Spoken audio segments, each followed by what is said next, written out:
How come, how Commissioner Redmond, how are you?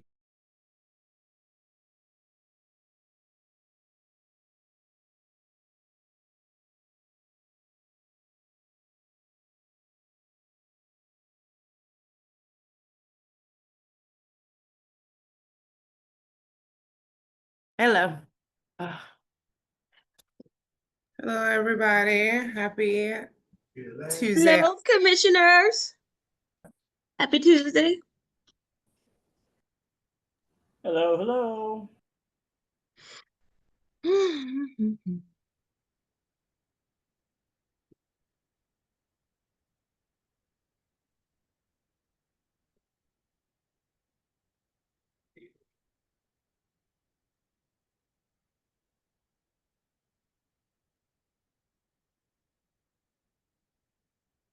Hello, everybody. Hey, Anthony. How are you? I'm doing okay, and yourself? Yeah, I'm trying to make it. Yeah, it's been real intense lately. Hey, Commissioner Foreman. Hey, hey, how you doing, Tom? Good. That park is starting to look pretty. They're getting that lighting fixed in the park. Outstanding. That guy said it would take a little time, so As long as it's better, it's better than what it was for sure. oh yeah.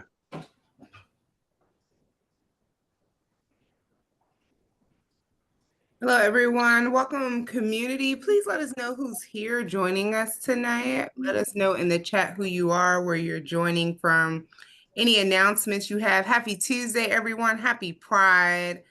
Thank you for joining us. I have some folks who need some help getting in, but I just want to go ahead and share my screen with the agenda really quickly before we go ahead and get started, because we do have a quorum. Sorry. All right, so after our community, happy Pride, all right? Happy anything else that folks are celebrating. And we have tonight, after roll call, approve our agenda. We'll open it up to some community discussion. We'll open it up at the end for community discussion as well. Then we'll have our updates from the 6th and 7th district. I need to make sure, I think I saw the 7th district, Commander Bartley, but I need to try to reach out to 6th district and make sure they can get in.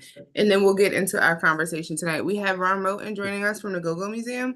The Go-Go Museum has 2 requests from the commission that have come forward. One is for support for their Juneteenth Jubilee event. And then the other is support for, I think, an ABCA license. So I just need to get Ron in after I go through the agenda. We're going to hear from Therme. Many of you know what that development is that is proposed to come to Poplar Point.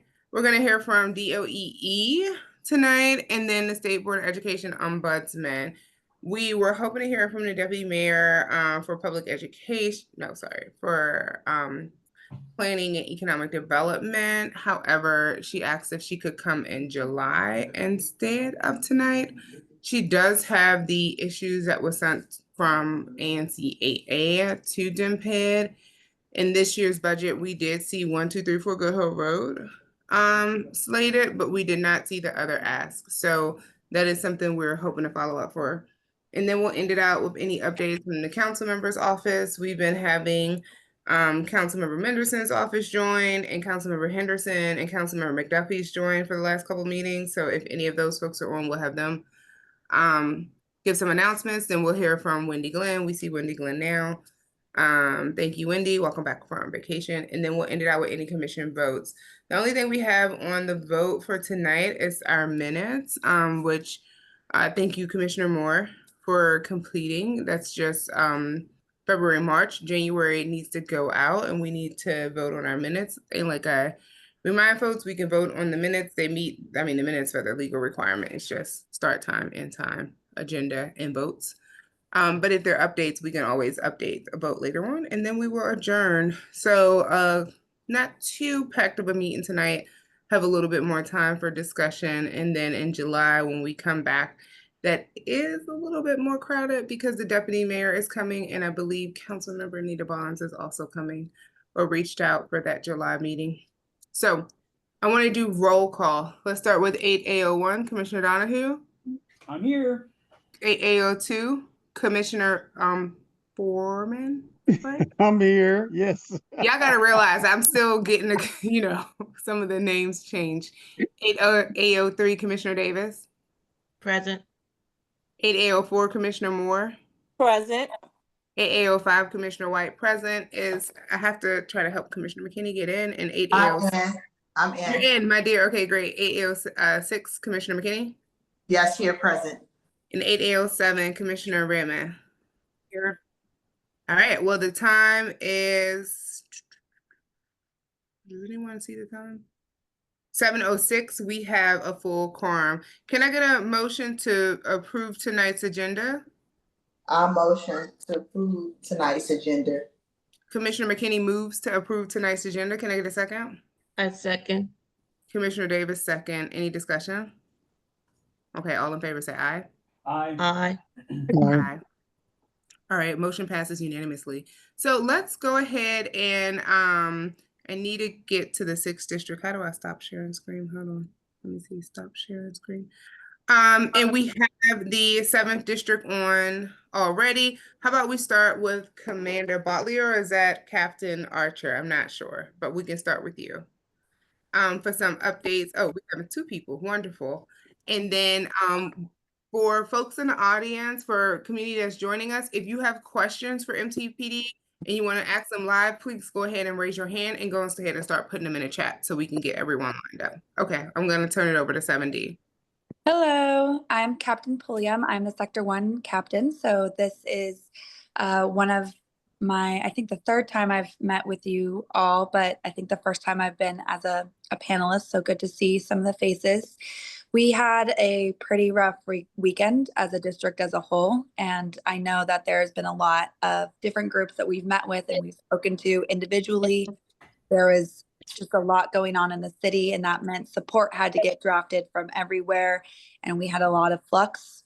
I think that what I typically like to do in these is kind of divert more over to specific questions. We have a lot of our crime statistics that I can send and I could put in the chat so that we kind of save time. But as I always say, or like to say, that whatever the stats say, it doesn't really impact how people are feeling. So I'd rather kind of hear specifically back, I can imagine anyone around 16th and W, Galen, and our streets that were severely impacted in this area by violent crime will want to hear what we're doing. And we do have a plan that we have going forward and our deployment into that area. So I guess just as an introduction too, I believe we have Captain Modal that is on the call, and she is our Thrive captain. So before, when we were talking about this area being one of the designated Thrive zones, we have a specific captain that we bring in that focuses on looking at what the areas need and making sure that we do a multi-government approach to resources and building up our community policing initiatives. So that is all I have from me, and I'll kind of wait till there are specific questions about incidents or things that people would like more information on. Thank you so much, Captain. You can change your name too, so we can get it right. Let's start with the commissioners. Do we have any questions for the 7D commander? 7D is the east side of Marion Barry Avenue. So that's commissions 8805, 4, and 6 primarily. So Donohue, do you have a question for 7D? Just in general for 60, 70. First of where all, 60 thank is. you very much for keeping us safe during Pride. Pride was, for the most part, relatively safe. And we know that MPD was pulled from every sector and every district to help cover it. And then walking into the 250th anniversary or birthday of the Army. Want to wish all MPD officers to be safe. I know that that's another big event that will pull a lot of resources over to that area. So continue to be safe, and thanks for your service. Thank you. Any other commissioners? Commissioner Moore, Commissioner McKinney? Yes, I have a question. With the summer coming in, and we know that there are a lot of, gatherings and people hanging out on each of the corridors of the historic Anacostia, as far as Marion Barry Ave, MLK, and 16, 14th Street, 13th Street, on and around the corner. So, and Talbot. So I was wondering, is anything going to be put in place, a safety plan? Because there's more people that's gathering in. The weather's gotten warm. Like, we can't even walk, up and down the sidewalk. So I'm just trying to figure out, will anything else be put in place, more cameras or more foot beat? Will we see the officers on bikes now?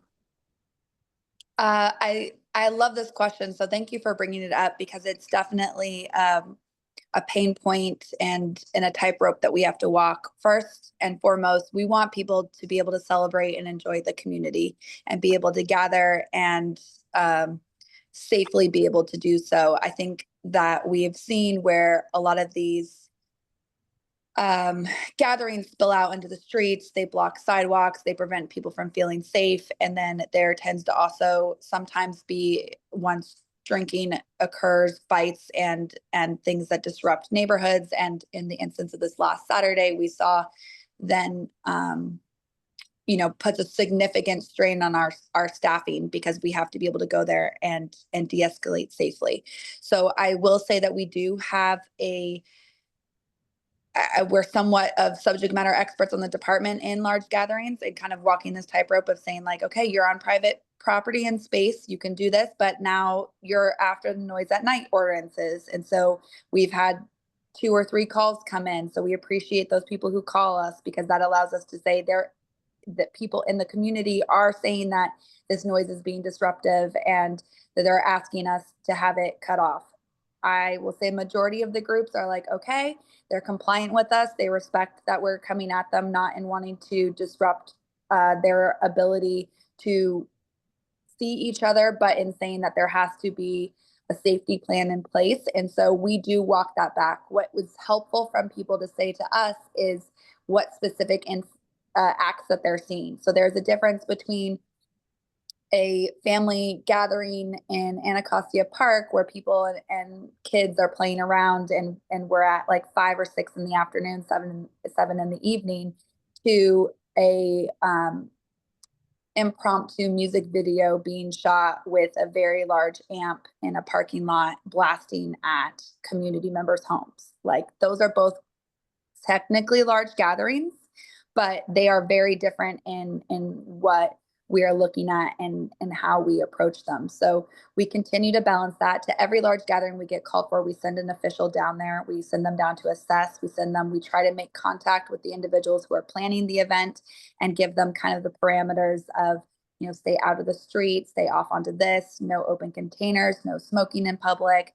And as long as those things are abided by, we like to let them gather. If they cannot be, then we usually have a unit, and you'll see a unit kind of staying and observing. And a lot of the times we're just kind of documenting and making sure that, look, we've given these parameters, we've given these warnings. This now becomes unlawful. This is not safe. And so for public safety reasons, we are going to disperse. We have some pain points. Wade Road is a constant struggle for us. 16th and Marion Barry is a constant struggle for us. W Street is a constant struggle for us. And then even outside of my sector, there are others as well. So we are on top of it. We are working with it. And if my ask, I guess, for everyone would be just to continue to plead with people to understand if they want a block party, to go through the proper channels to apply for that and get that application in, so that we can be supportive of the community festivities, and call if you're seeing something that is not safe. Like this weekend, it was intelligence that allowed us to know that there was this gathering or music video at 16th and W. And so while there still was shootings that existed, we most likely prevented a very large shooting because we were able to go in and break up that gathering. So hopefully that answered what you were asking. Thank you. Thank you. Hi, Captain Pulliam. This is Commissioner Moore. In the email, you did say that you all will have an update on the nuisance on 16th and W, whether you all, I'm not sure if that's what you were saying, that you will be updating the residents on this call. We're not going to have, the only update would be is for anyone who was not in the email chain is that we are working with OAG and we do want to kind of come on a regular and update. So I would expect by our next meeting that I will have a more robust readout Okay. of those things that we had discussed in the email. And for everyone who wasn't in the email thread, we are organizing a more consolidated plan. I know there have been a lot of different managers that have come through. There's a lot of different Thrive captains that have come through. And we want to make sure that we're all on the same page of what initiatives we're taking, what steps have been taken before, and then also be able to report back to you all so that you're not just keep hearing the same thing of things are being done, but really kind of an action item list of what government agencies taking what steps and where we're at in that. So I anticipate we kind of are holding our heads above water this week for some of the things the Commissioner Donohue had stated. We're at a little bit of our wits' end with long shifts, but certainly by next week we'll be back and ready to go, and maybe even have a day off, and then kind of regroup and get back to getting a plan together for the neighborhoods and everything. Thank you, Captain. Thank you, Commissioner Moore. Do we have any questions for MPD? I have some questions that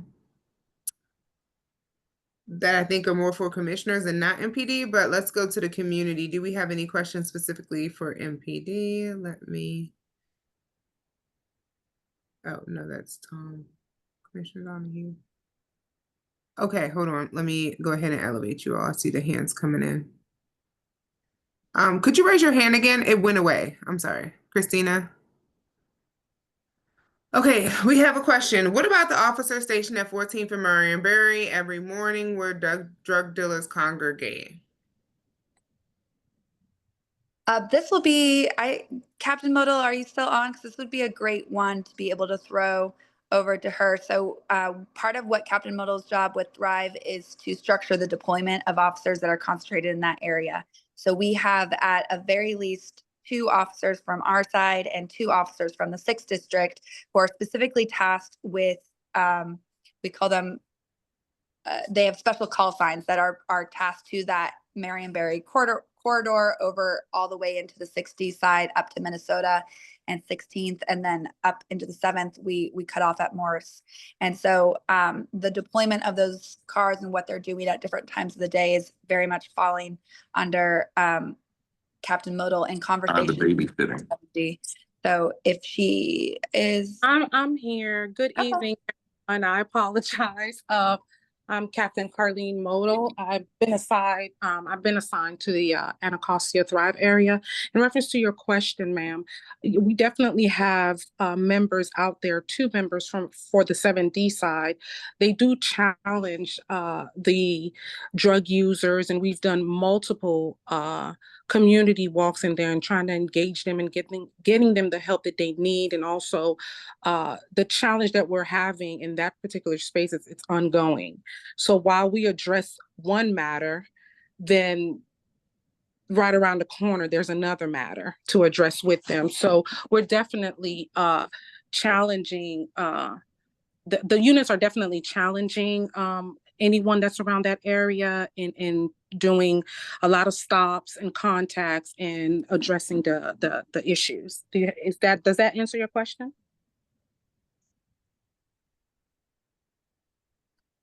Am I still on? Blair, that was you. Yes, you're still on. That was a question that was sent to us in the chat. So Blair, let us know. Miss Christine. Okay, no, Blair said that did not answer his question. Blair, could you make your question more direct and we can re-get it addressed? Miss Christine, I'm gonna pass it over to you, and then Miss Ivy. Yes, hi. My name is Christine Adamo. I'm on the 1700 block of W Street. Wanted to ask about patrol cars being in the Galen Terrace, which is obviously a property that we've brought up many times. We noticed that when there is no police presence, that when things start happening again, and then when they're, for lack of a better word, babysitting or parked in the parking lot, that's when we notice that it kind of deters the crime. So I noticed that they're positioned in different areas, sometimes at the end of the block across from DC Market, and sometimes right inside Galen Terrace. What would be, I guess, for us to feel, I guess, safe, a good location, or we can see your presence and awareness for that property? Because honestly, that property has just been a really big issue. So just wanted to share. Yeah, so one of the struggles that we were addressing in the email are specific properties who tend to be nuisance properties. And there is law within the District of Columbia that OAG is able to enforce on nuisance properties, and they are able to task them with what needs to be done to keep those properties safe.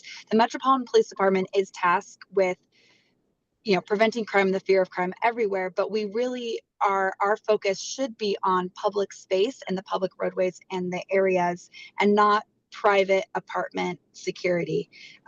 This is an ask we get from many of our apartment complexes, because they would love more police, and we would love to be able to have units that just, and sometimes there have been in the past units that just sit down there to quell whatever is going on, but it's definitely not a long-term solution, and it's not something that's going to actually help at the root of the issue of what's going on. And that's where we really do lean heavily on our community partners and the other government agencies to kind of step in and end whatever it is that's allowing or permitting or causing. So our kind of scalpel approach to it is that we do try to put up cameras, which there's a lot of cameras up there. We do then try to use a more intelligence-based approach to going and targeting people who are in possession of weapons or are distributing narcotics. And then we do kind of go in and disrupt those entities while still making sure that the majority of our presence and focus is on the streets and the residents in the community as a whole. So what we've asked our officers to do is, when they are not actively on an assignment, they are to go to these specific strategic locations and park their vehicles there and work on their reports there, wait for their next assignments there. So that's why you might see them sitting at those locations.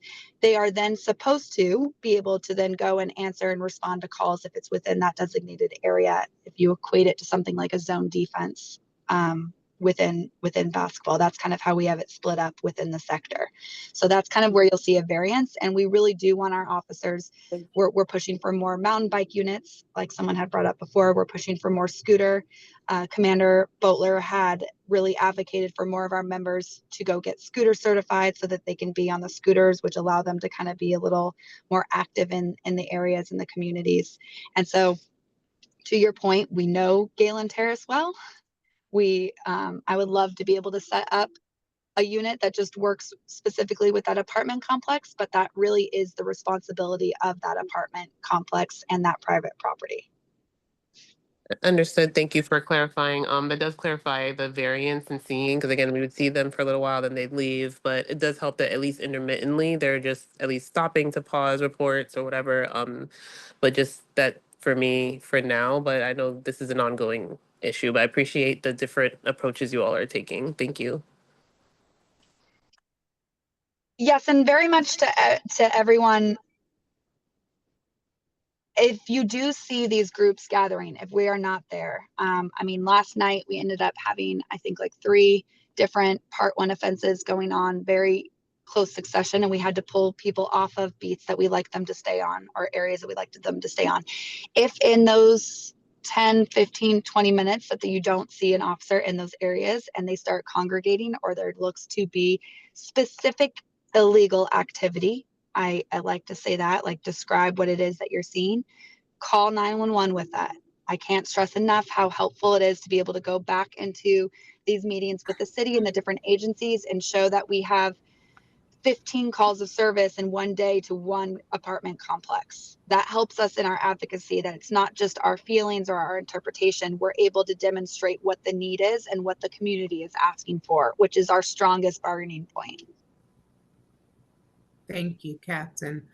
I want to continue. We have a question in the chat. Are there community walks with MPD that neighbors can participate in?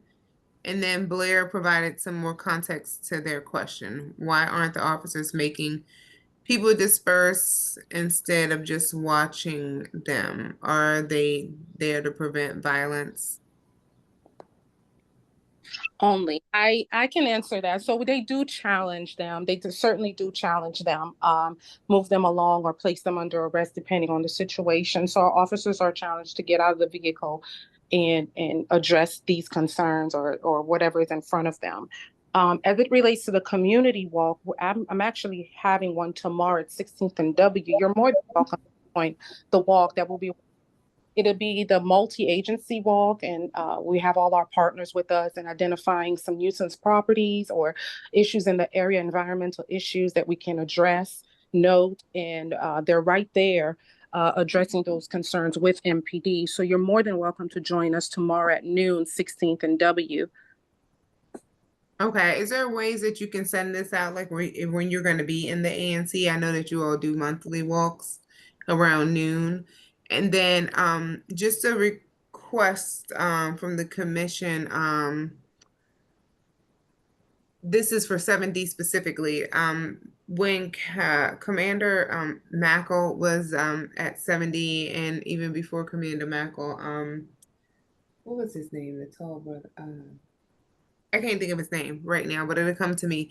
Whenever we had major incidents that happened in our single member districts, we used to get an alert from Excuse me, MPD. Commissioner, it's Branch. You're looking for Commander Branch. That's the name, Branch.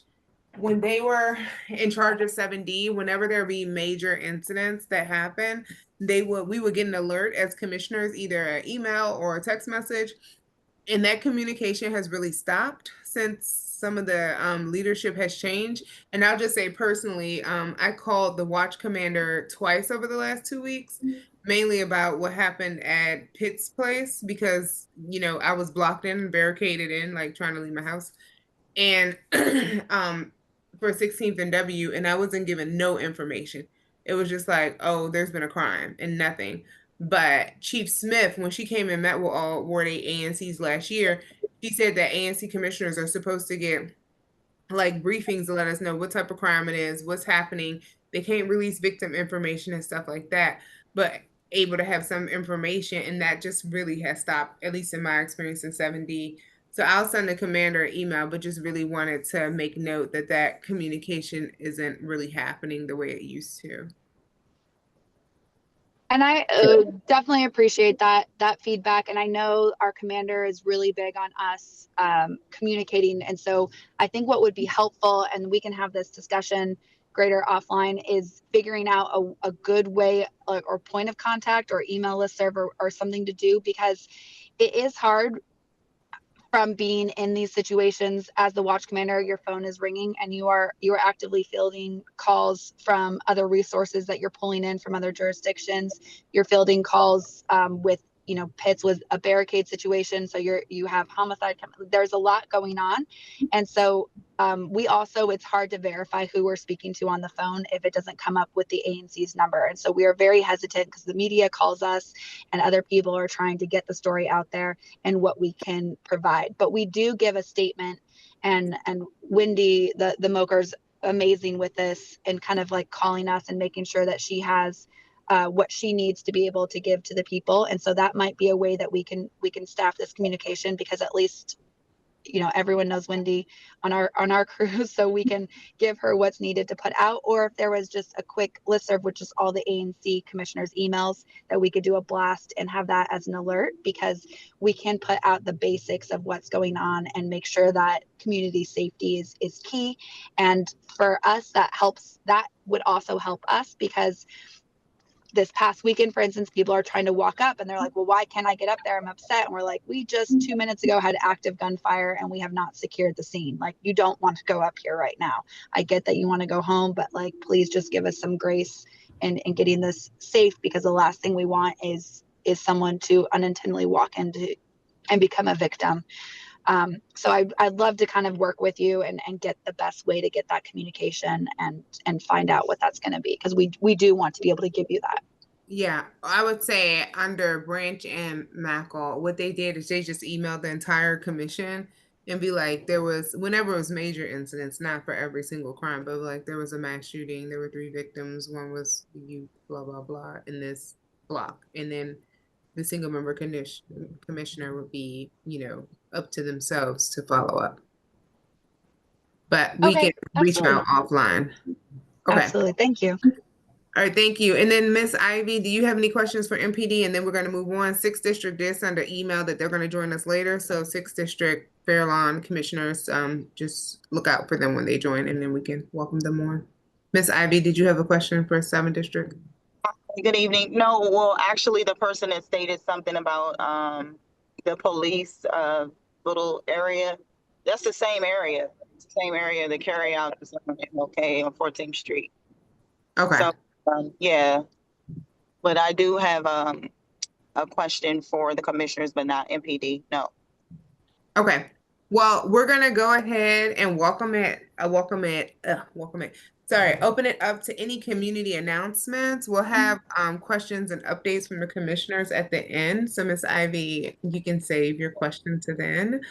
But if we have anybody in the community that has any announcements about community events, community happenings that you want to announce, please put them in the chat. If you want to announce them live, please just raise your hand and I will unmute you.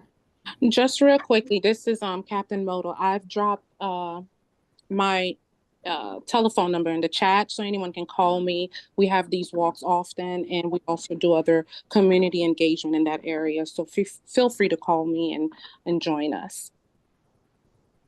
Thank you. We appreciate that. Okay, not seeing any announcements right now. I'm going to turn it over to Ron Moten.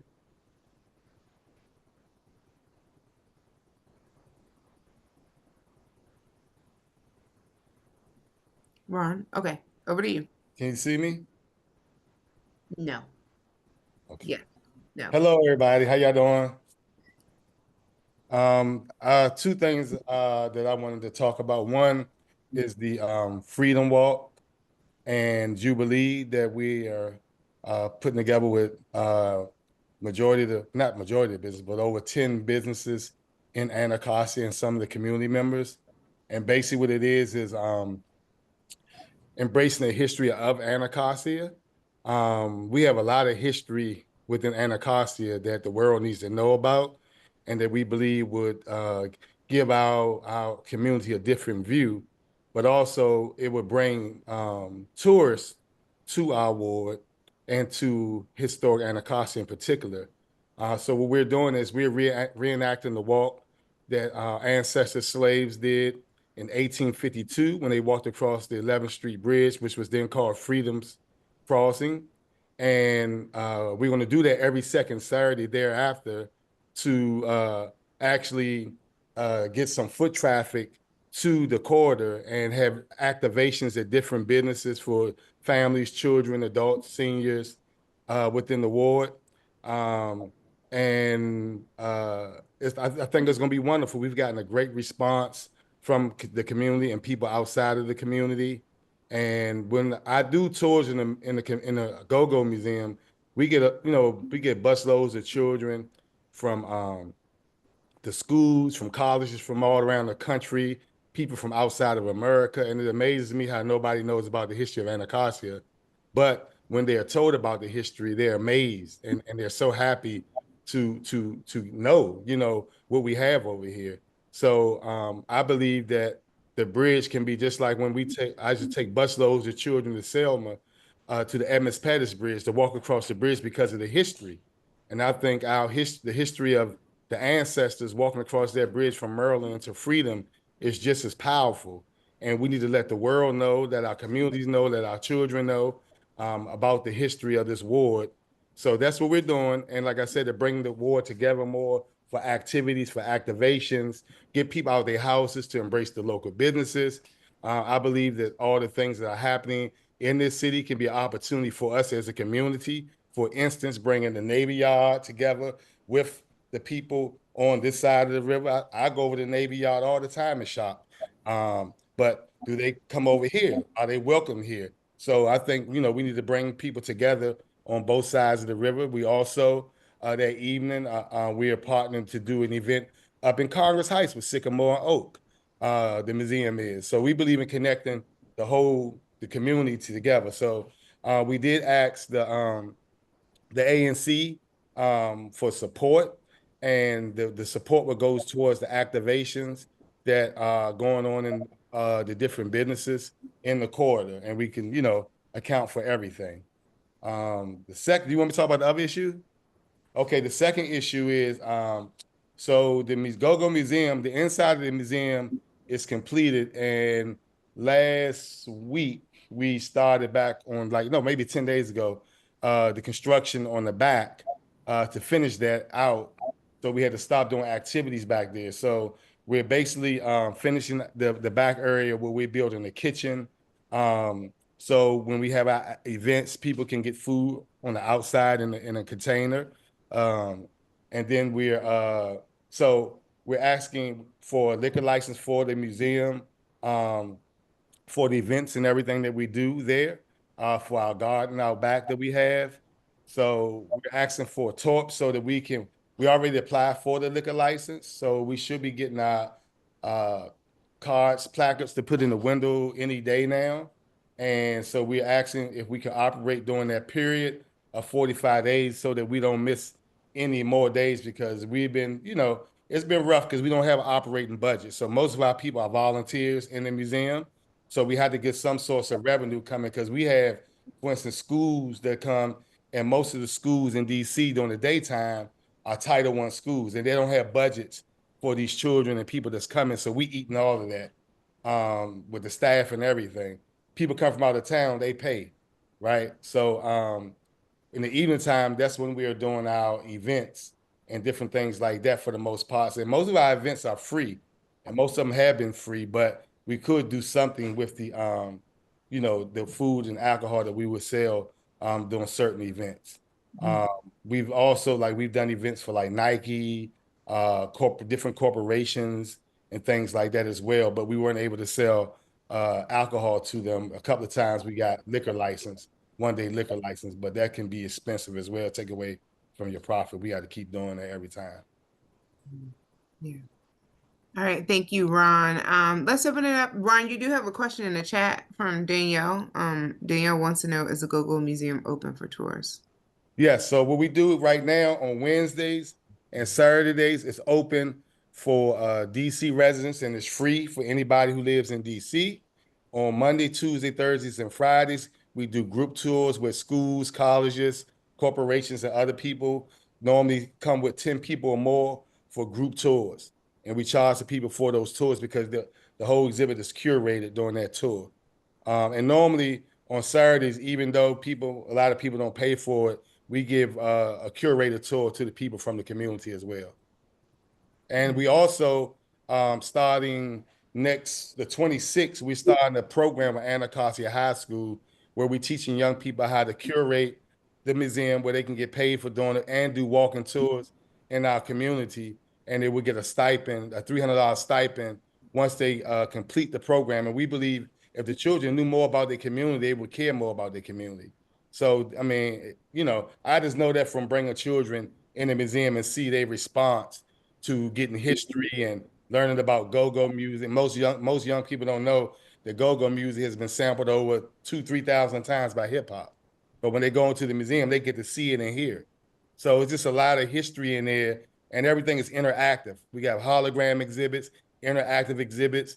It's not no, lolly-dotty museum. It's really high in technology, and a lot of work has gone into it. Yeah, thank you, Ron. All right, let's open it up to some commissioners. Let's start with Commissioner McKinney. This is your single member district. So Ron is asking for two things. One, a letter of support from the ANC for the Go-Go Museum's APCA license, and then a grant from the Go-Go Museum to support their Juneteenth Jubilee. I know that grant is under review by the OANC, so we could vote contingent upon OANC approval for that. So Commissioner McKinney, if you want to start with any questions or comments for Ron. Yes, how you doing, Ron? I'm great. You have my 100% support. I just have one question.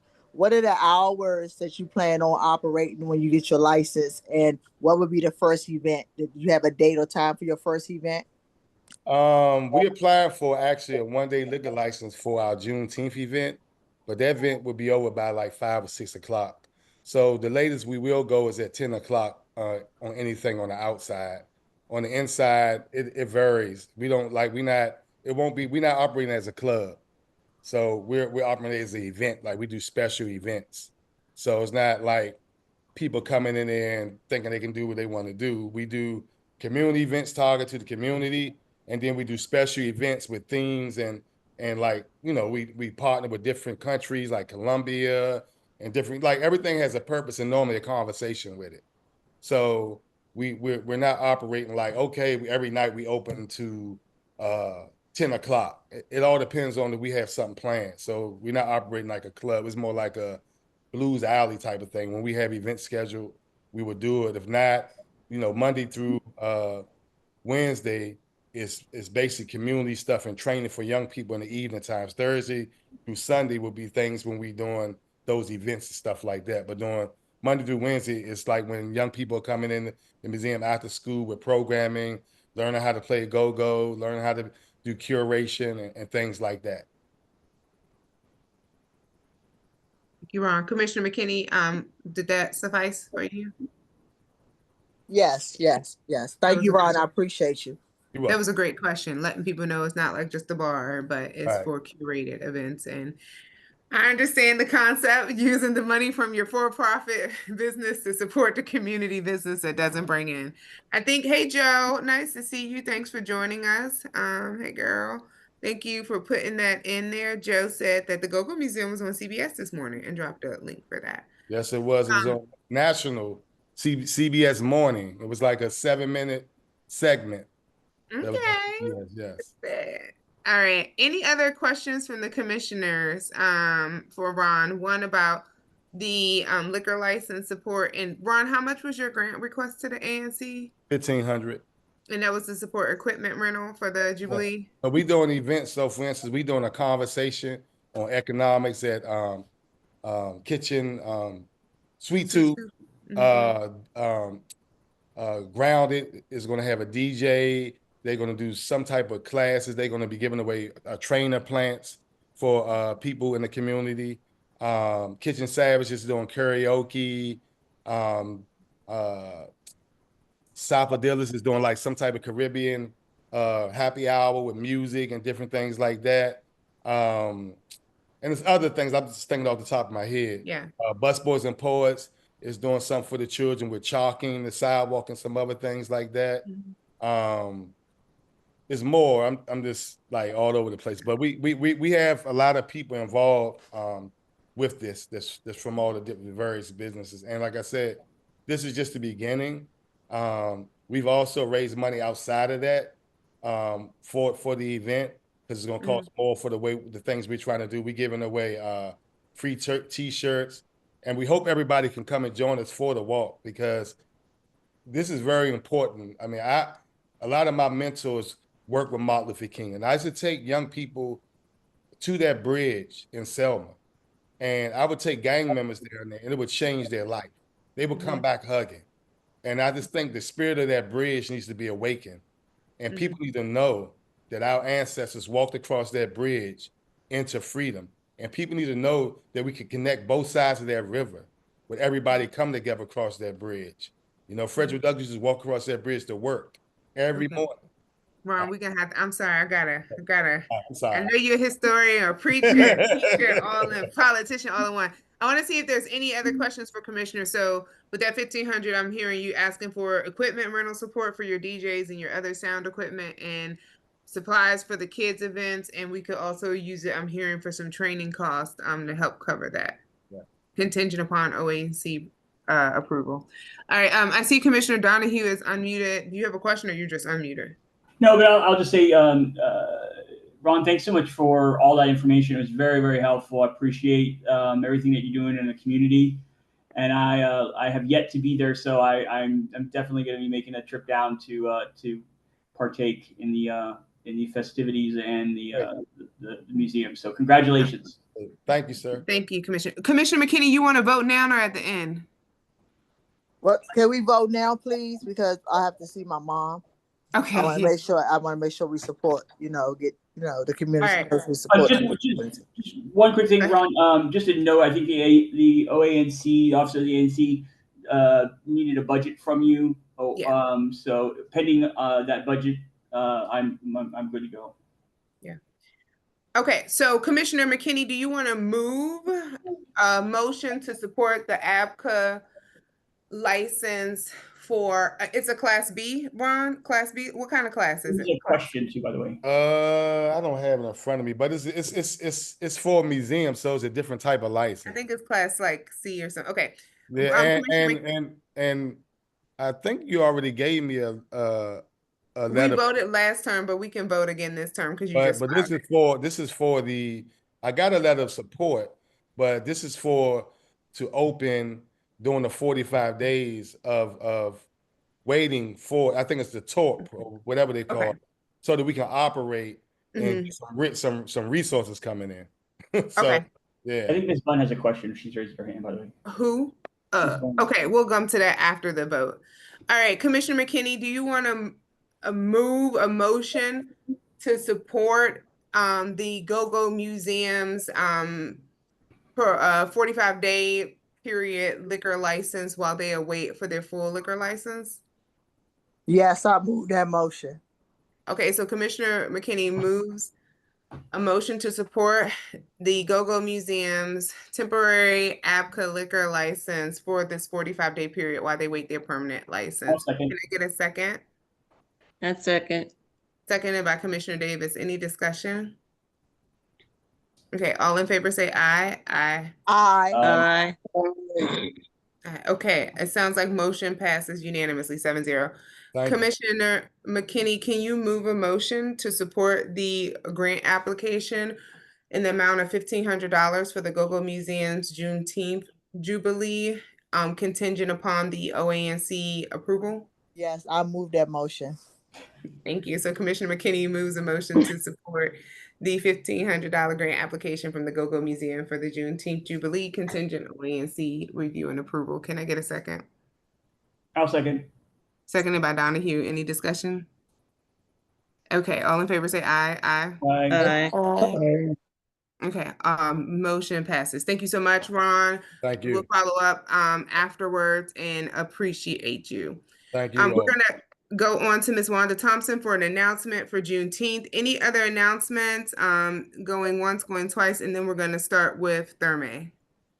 Thank you, and I did put it in the chat. I just wanted to announce that we'll have our Ward 8 Clergy and Faith Leaders meeting this Saturday, the 14th, at Emmanuel Baptist Church, 2409 Anger Place, Southeast. It's from 10 to 12 noon, breakfast served at 9:30. And so the commissioners and public is just welcome to attend and to join in with us. And then on Juneteenth, from 10 to 12 at Our Lady of Perpetual Help, at 1600 Morris Road Southeast, there'll be our annual Juneteenth celebration sponsored by Ward 7 and Ward 8 faith leaders. And I think their special focus is going to be on men, fathers, and boys. So we just wanted to be sure everybody was invited. Thanks. Thank you so much, Reverend Thompson. So that is 2 events happening. One in Our Lady of Perpetual, that's top of Morris Road, Juneteenth, that's June 19th, Thursday, next Thursday. Ward 7 and 8 Faith Leaders Juneteenth celebration, and then this Saturday is the Faith Leaders Breakfast at Emmanuel. Was that Baptist Church, Reverend Thompson? Yes. Okay. Yeah. All right. So I hope folks can join. It's always a great event, and they give good breakfast, hot breakfast, not continental, but like your granny's kind of breakfast, and you can take it home too. They give you take home. All right.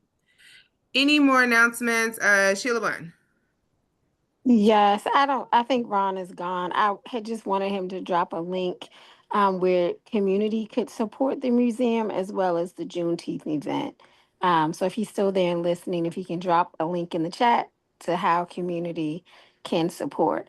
And then just secondly, just wanted to remind folk that the council is having budget hearings on the mayor's FY26 budget.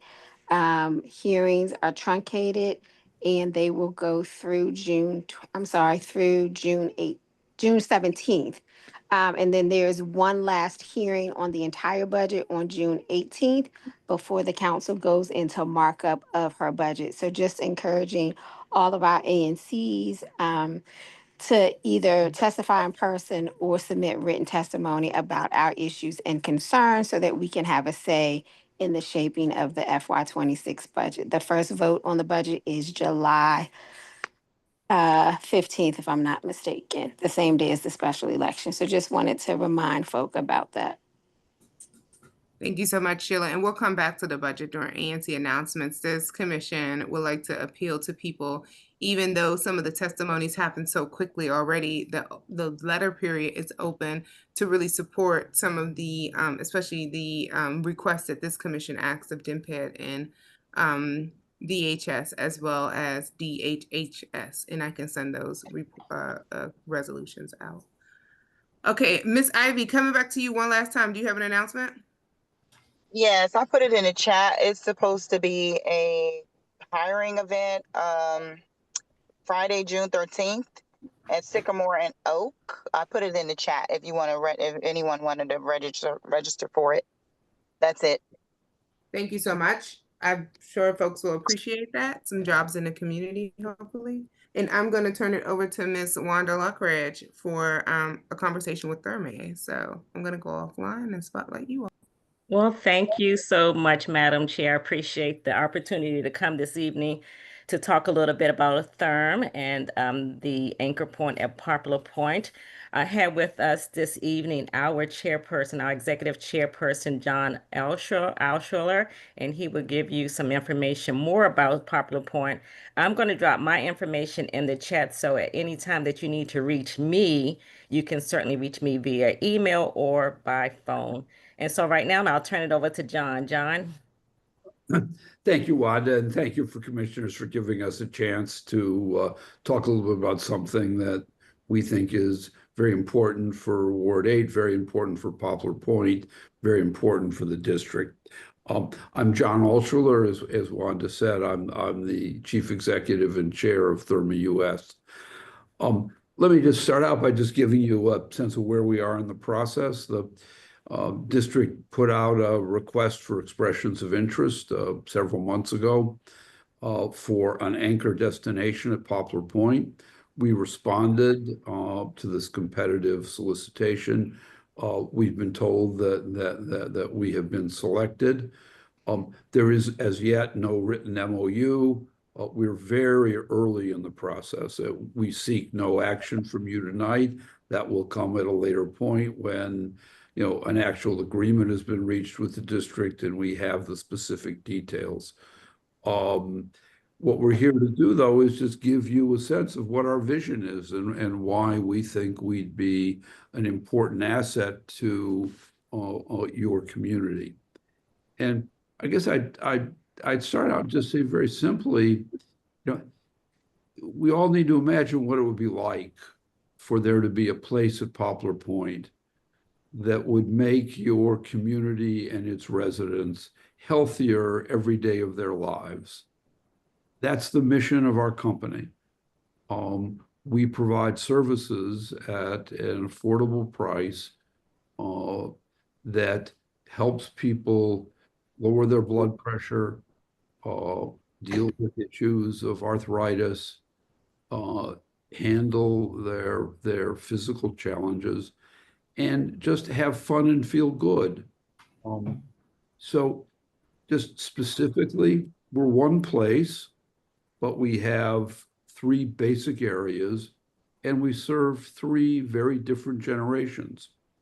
One area is called Play. It's an area of active family fun.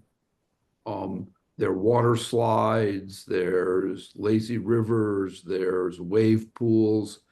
It's a place where people who are young and want to have fun at any age can go. Then we have an area called Relax. The principal activity there is thermal bathing. We do it at the scale really best envisioned by the Roman baths. We can have 2,000 to 5,000 people at a time in our pools. They're there, they're in the water, they can relax in cabanas, and they're in the middle of a very dense natural environment. There are between 5,000 and 7,000 plants in our buildings. So you're there encountering water, nature, and light. Three things that are very powerful supports to the human body and its health and well-being. And then we have a third area called Restore. It's for adults only, and it has saunas, it has individual treatments, it has its own restaurants. And when we say sauna, it's a different experience than is available anywhere else in our country. We have 20 different kinds of saunas. Some fit as many as 250 people. Some are very quiet and insular. They have different temperatures, different kinds of mineral compounds, and they have different kinds of experiences. In most saunas in the United States, you go in, you look at your neighbor, you nod your head, you don't talk. We have that, and if that's what you want, you're welcome to have that experience. In other instances, we have a very social experience where you're encouraged to talk to your neighbor, treat it like a neighborhood bar or a coffee shop. Now, who comes? About 38% of our customers are families. We're very proud of the fact that we're one of the very few places where 3 generations of a family can go, spend 5 or 6 hours together, and everybody has a good time. Grandparents can go to an adult-only area and experience very, very important treatments in water that has magnesium and lithium and other very valuable mineral compounds in it. The parents can go to an area where they enjoy, and the children can go off and have fun in the fun area. And then people can come together for lunch. And we serve the entire life cycle.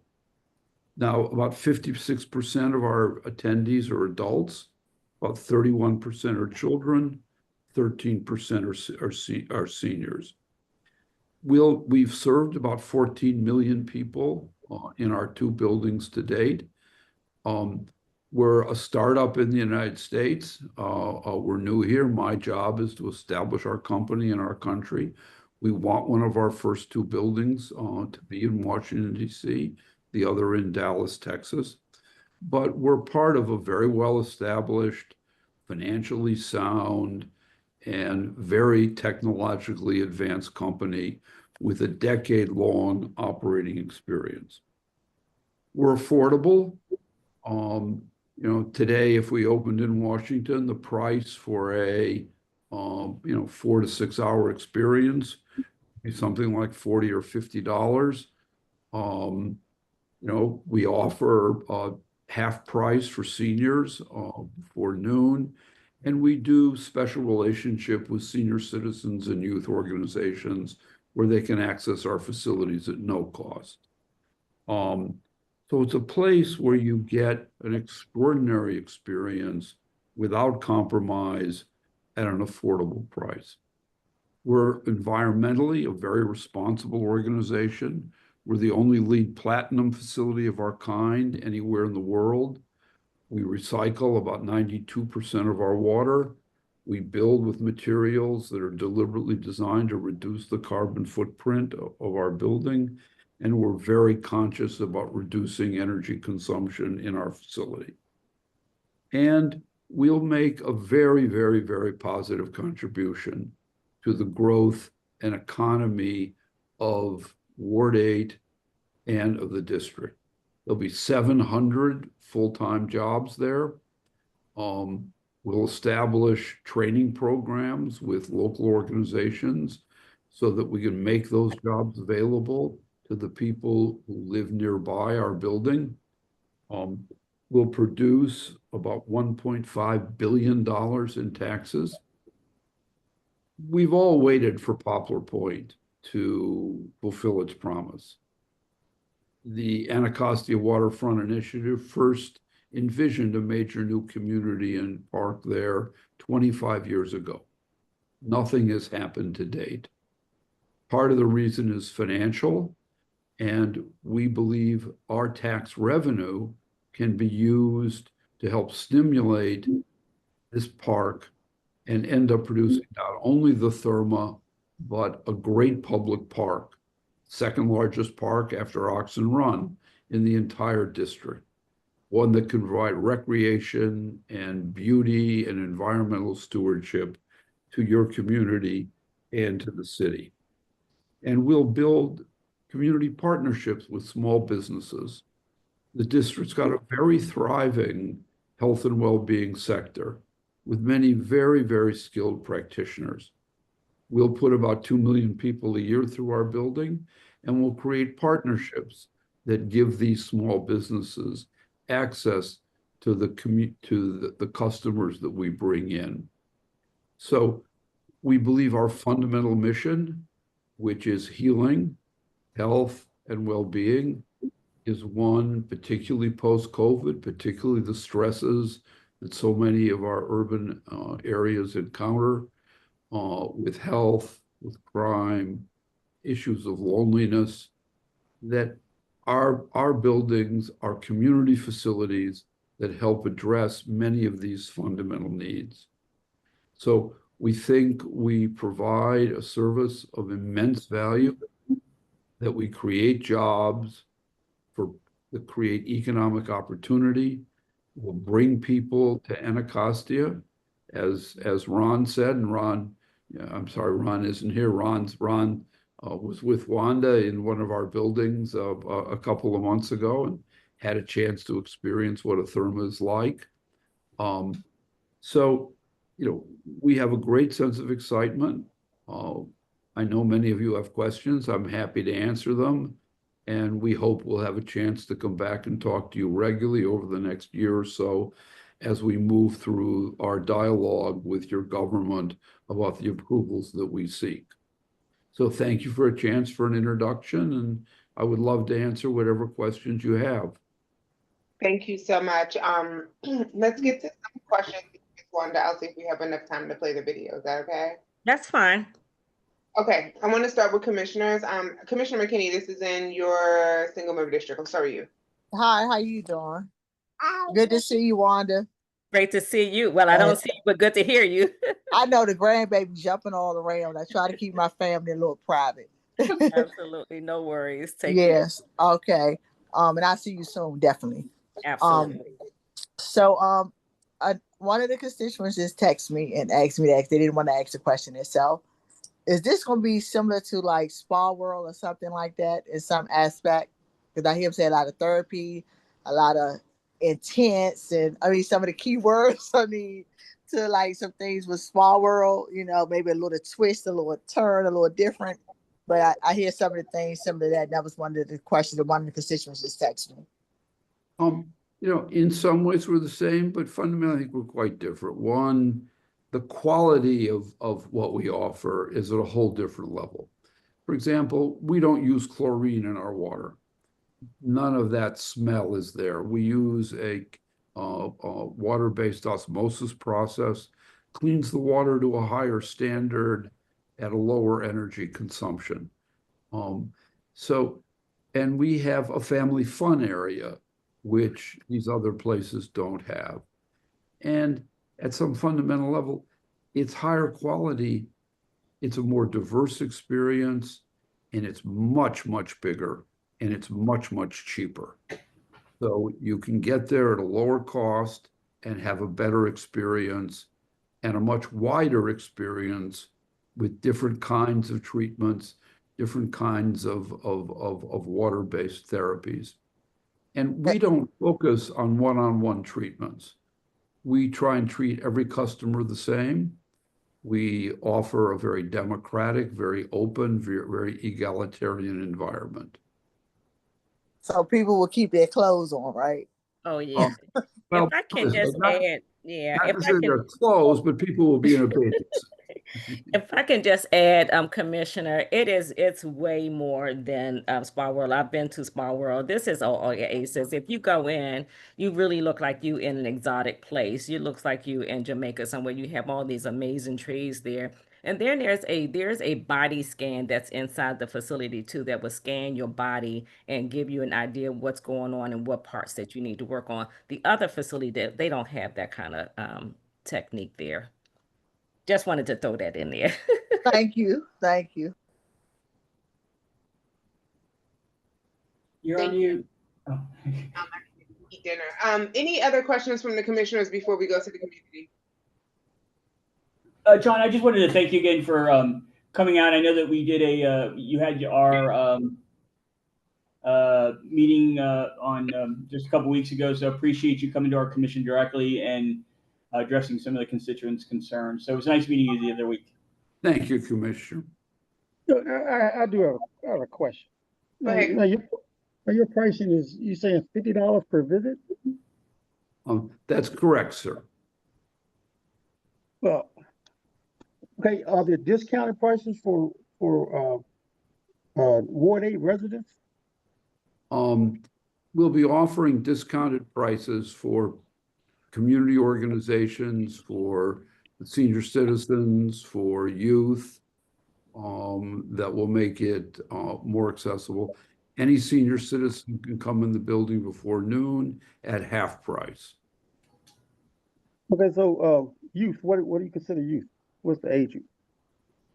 That's a level of detail, sir, we don't have yet. I assume it'll be youth of virtually all ages.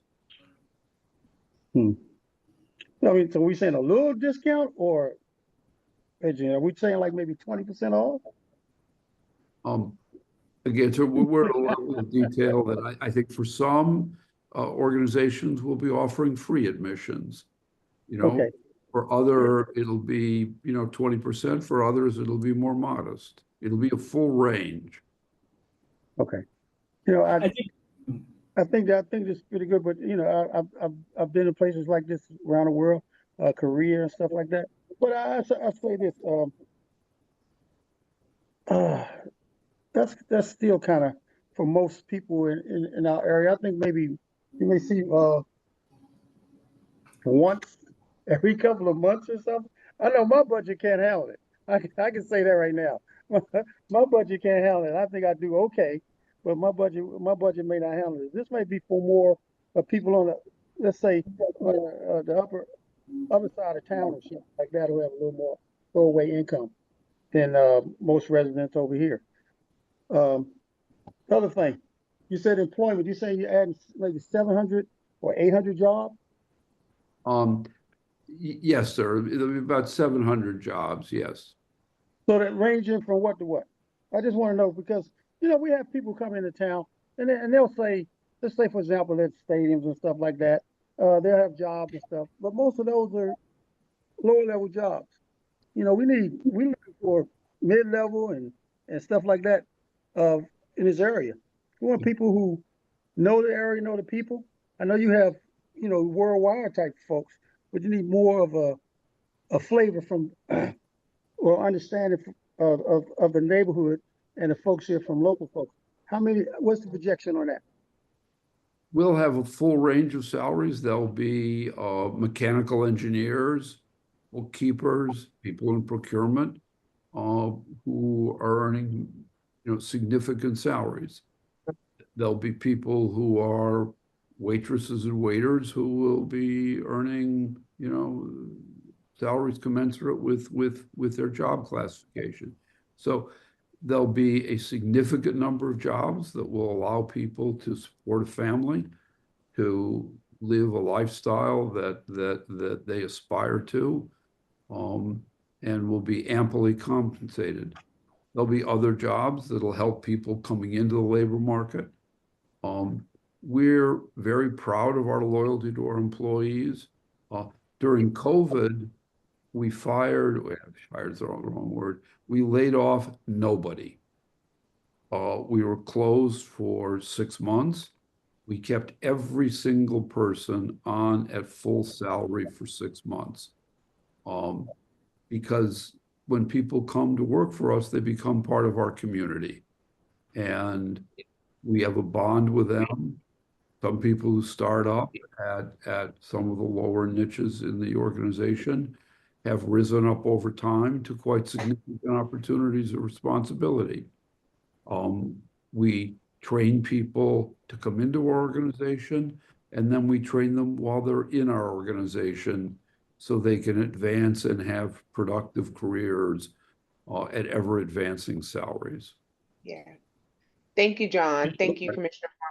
I think these were great questions. I think these are questions we need to continue asking and getting as specific as possible, because there's a lot of developments that come and promise lots of jobs. Look at the demographics, it's not actually DC residents that get those jobs, they're regional, and not Ward 8. But I want to go to some questions in the chat, if that's okay. So the first one is for Brent Peterson. I don't have my glasses. I don't know where they are. Does Therm have any insight into why there were only one applicant to DMPEDS RFI? A single applicant does not sound like a competitive process, such as a unique development opportunity at Poplar Point. I was surprised no other company applied. I won't speak for other applicants, but the RFP set a very, very demanding set of requirements. It said that you had to have a track record of more than one facility that had drawn more than 1 million visitors a year over a sustained period of time. That you had to be a place that would contribute to community health and well-being. That you had to build a building that would be compatible with a great public park. We felt that, those were attributes of what we do. And, in a prior life before I took this job, I was responsible for building some of the most exciting, dynamic urban parks in the United States. I believe our parks are fundamentally important democratic places, like the Therma is. It's a piece of social infrastructure where communities can come together. And I think that's why the district felt that they should award us this opportunity. Thank you. Another question was, I'm trying to weed through the ones you all may not be able to answer. Based on a New York Times put out an article, which I'm sure you all are aware of. Based on that article, the situation in Toronto, how can we trust that your business has a financial standing to be a long-term asset to the neighborhood and not an asset that can be converted to another use should it not succeed? Important question. One, the Toronto newspaper reporter was not experienced in how real estate companies are financed or operate. The way you work is you have a parent company and then a set of subsidiaries. There is very little money in the subsidiary because it's not earning anything. It's not an operating business. They looked at the assets of this operating company, not the parent, and they didn't see anything. Well, there wasn't supposed to be anything there. The parent is an entity worth over $1 billion. Ernst & Young and Price Waterhouse, two very respected international accounting firms, have examined us very closely and said we have more than enough resources to meet our obligations in Toronto. We have completed the two largest single financings worth well over $1 billion in the wellness industry. Government of Toronto did very extensive due diligence, as have major institutional banks and lenders. All have found us solid, financially viable, and able to meet our obligations, as we have at each step in Toronto and as we will each step in DC. We'll open the building, we'll operate it, and we'll be very successful. I'm going to ask if you all can answer some of the questions in the chat. I'm just going to take one more because we need to move on. And that is, from what research and studies have been conducted to assess the environmental impact? Has similar facility been built in a comparable climate? My understanding that only such facility exists in Central Europe when the climate is quite different from DC. And then are you going to be seeking government funding? Deal with the last question first because it's important. We seek no subsidy of our building whatsoever. And we've been clear with the district about that from the beginning. What we have asked the district to do is what government's responsibility is, which is to build streets, create access to electricity, access to power, access to heat, as they would for any building anywhere in the district. So we've said the government should spend its money on governmental responsibilities, which anybody building anything in Poplar Point will require, and that we will build our building with no government subsidy whatsoever. In regard to the environment, the lead Council on Green Buildings, the organization that manages LEEDs, has studied us intensively. They've been through our building with a fine-tooth comb, and they have found us, as I say, the most environmentally responsible building of our kind in the world. We study and monitor it constantly. We monitor the quality of our water. We monitor our carbon footprint. We monitor how we heat and cool. And our environmental record is second to none and verified by multiple independent studies. Well, thank you both for attending. I think that, there's going to be a lot more conversations that need to happen. I appreciate the community for the questions that folks have asked. As Ms. Wanda knows, there has been countless projects that have come and did not open or only open for a little while. And so I think, we're all, including Ms. Wanda, wanting to make sure that doesn't happen again. Yes, I'll give you the final words and then we're going to move on. I just say thank you very much for the opportunity. I agree. There are a lot of questions, and we look forward to an ongoing dialogue. And I'll ask Wanda in her usual eloquent way to have the last word. Well, I just want to thank everyone. Again, I'm going to stick around, so I'm going to answer any questions. So if there are additional questions, please feel free to stay in the chat. I will stay here until the end of the meeting, and I'll answer as many questions as I can. And Commissioner, again, thank you so much for this opportunity. Thanks, John. I'll talk to you soon. Okay. Thanks, everybody. Thank you, Ms. Wanda. Thank you, John. Okay, I'm going to welcome up Jennifer Souza, excuse me, from the State Board of Education, who has some announcements for us. And then do we have DOEE on? Don't forget 62.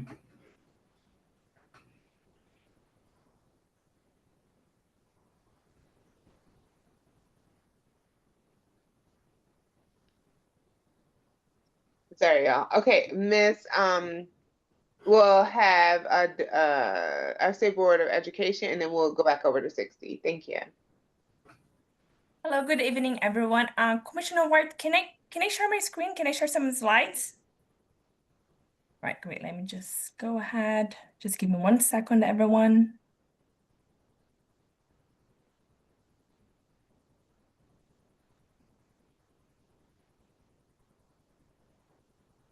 Can you all see my slides? Yes. Yep. All right, perfect. Good evening, everyone. Thank you so much, commissioners and community, for having me here tonight. I'm Jennifer Souza Dodds, the Assistant Ombudsman for Special Education at the GC Office of the Ombudsman for Public Education. I know it's a long title, but tonight I want to have the opportunity to briefly introduce our office, explain what we do and how we support families and schools in navigating concerns related to public education. All right, so before I dive in, I wanted to introduce the Ombudsman, Kimberly Humphrey, who leads both our office and the important work we do. Again, I'm Jennifer Souza Dodds, the Assistant Ombudsman for Special Education.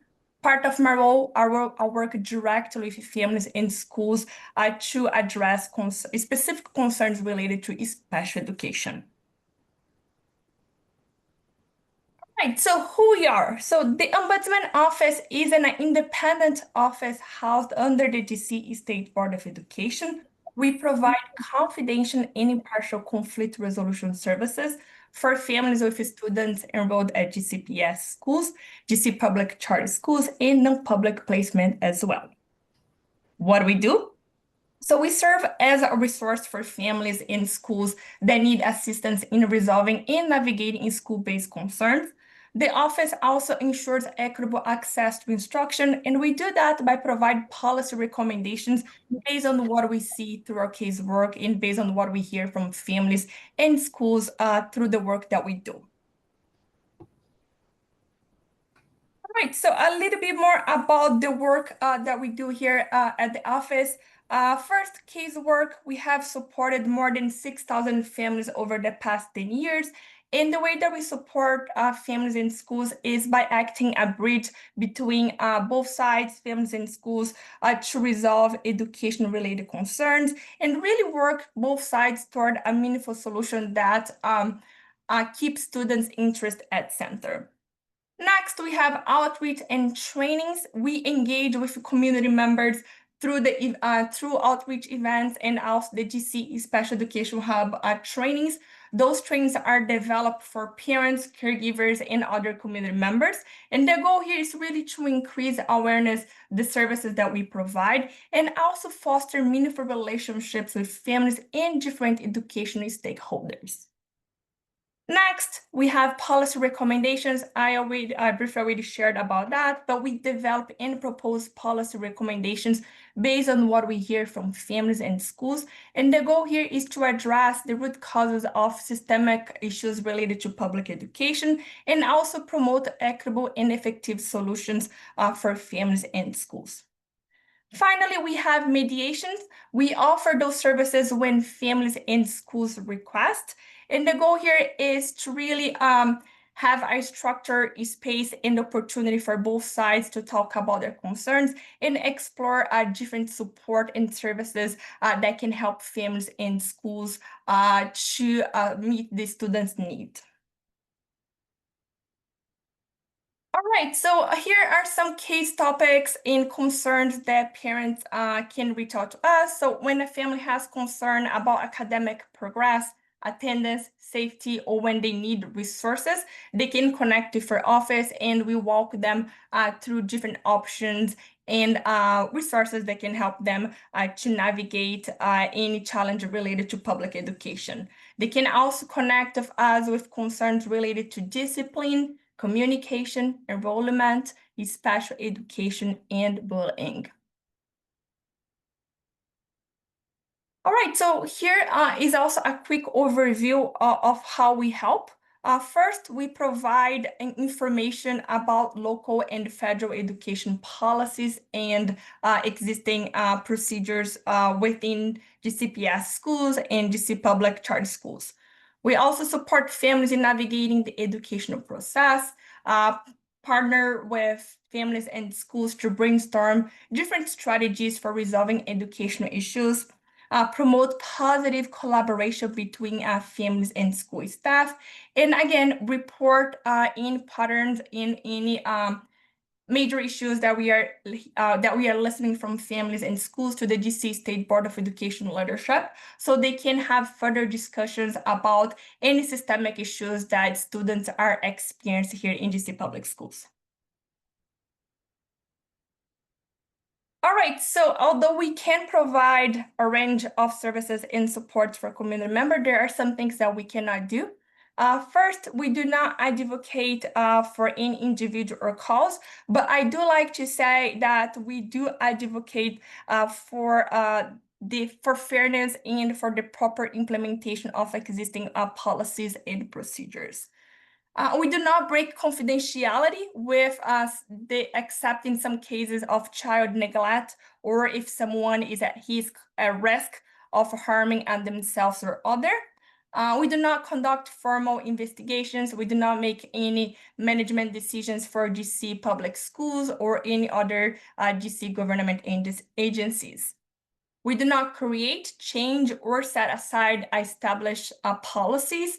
We cannot testify in formal process. We do not offer legal advice. There are really good organizations out there that can provide those services.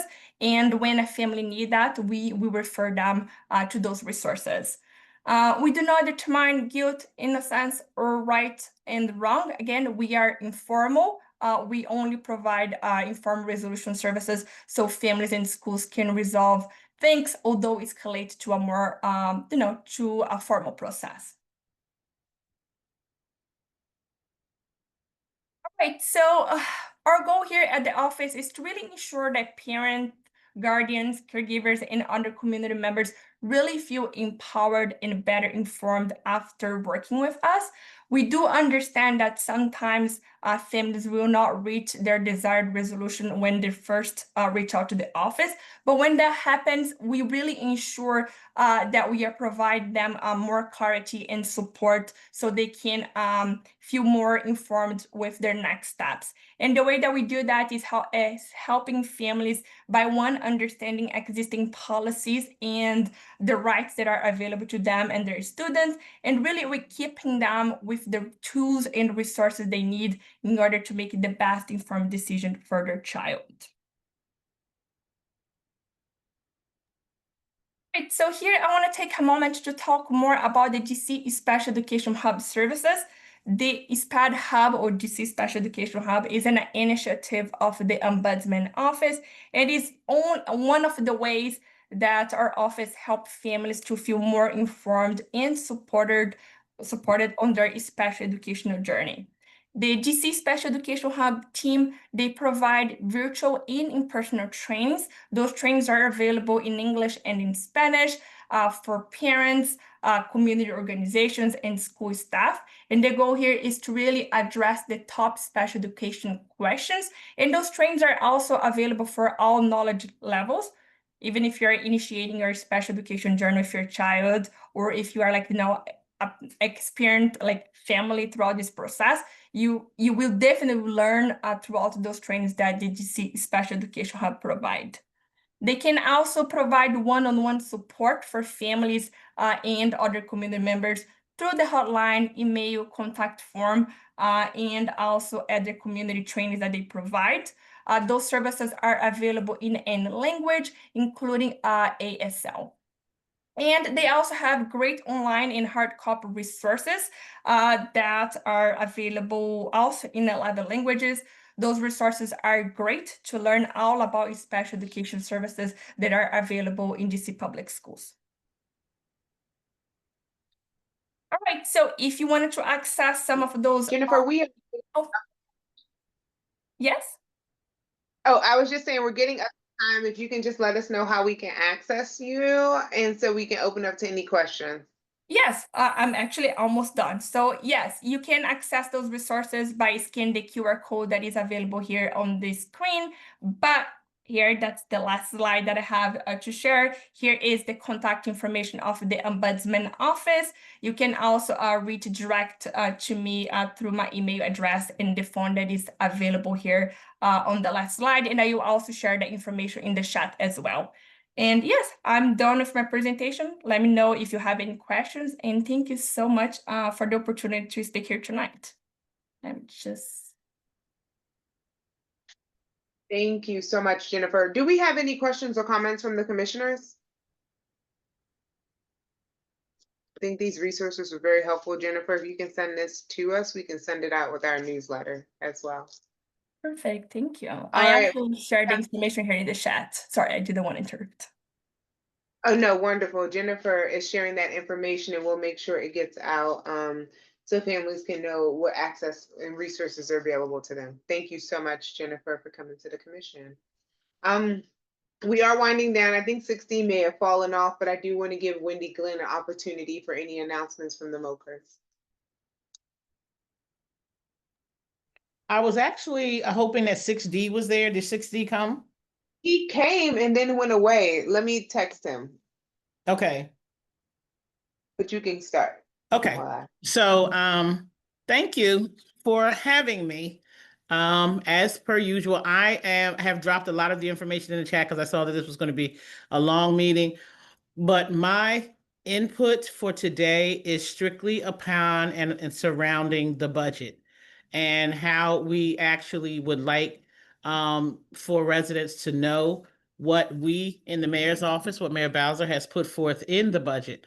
So I dropped in the chat the wins for Ward 8.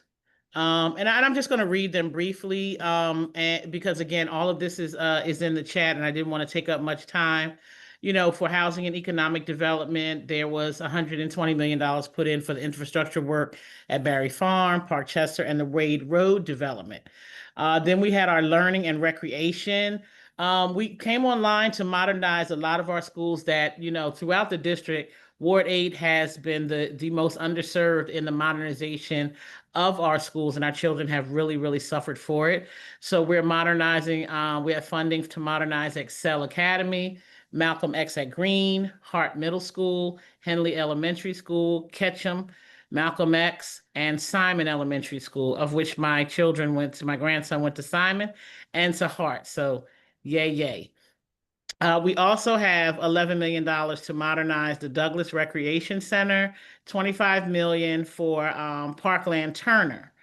And that new library that's going to be so beautifully built right over there in the where the Congress Heights Metro is located. So we have transportation and infrastructure initiatives and funding that have been put in, $199 million citywide for interventions to improve pedestrian and street safety, bicycle safety, including temporary safety installations for permanency and installing new safety infrastructures near schools. To that, $21 million for streetscape and traffic safety improvements along MLK Avenue, Marion Barry Avenue, and Southern Avenue. If you've ridden on or walked or been a pedestrian through any one of those corridors, they can become very hairy and very scary all at the same time, especially if you're a bicyclist or a pedestrian. Southern Avenue and MLK and Marion Barry, rather, to say the least, have been where we've seen the most accidents thus far. We really have leaned into the public safety and health initiatives. We have $45 million allocated to renovate 7D. 7D needs new technology. 7D needs a new headquarters, just all inclusive. There's a community center that they have put inside there for the community to be able to go in and utilize it. There's a computer station that they have looked at to put in there with the most modern of technology. $7 million for critical upgrades at Unified Communication Center. So that's just a few of the things that the mayor has placed in her budget. But most importantly, and to me, and quite possibly to a lot of you, is what has not been cut.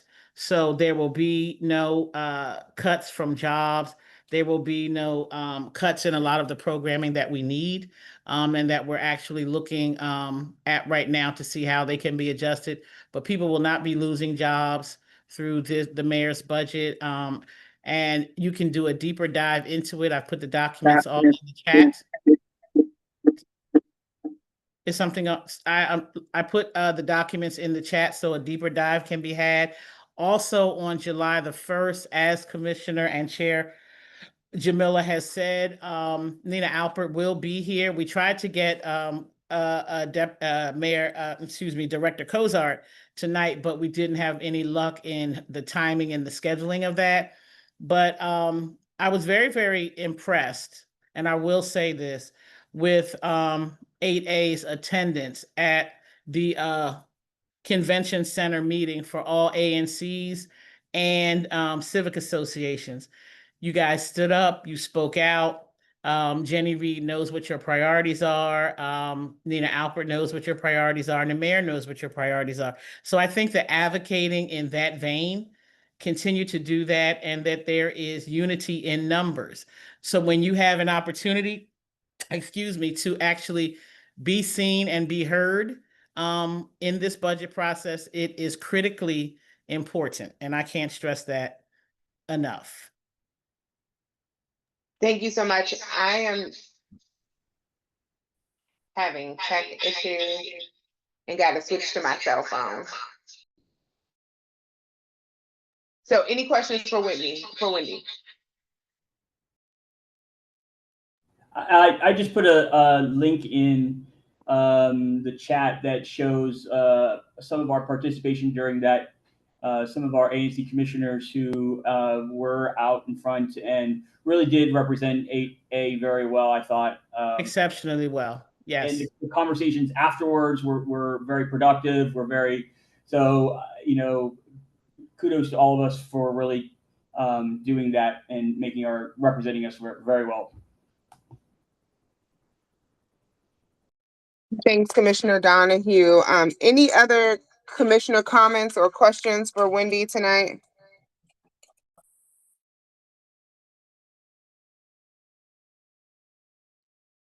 Oh, I have one thing that I wanted to comment on, and I almost left it out of my head.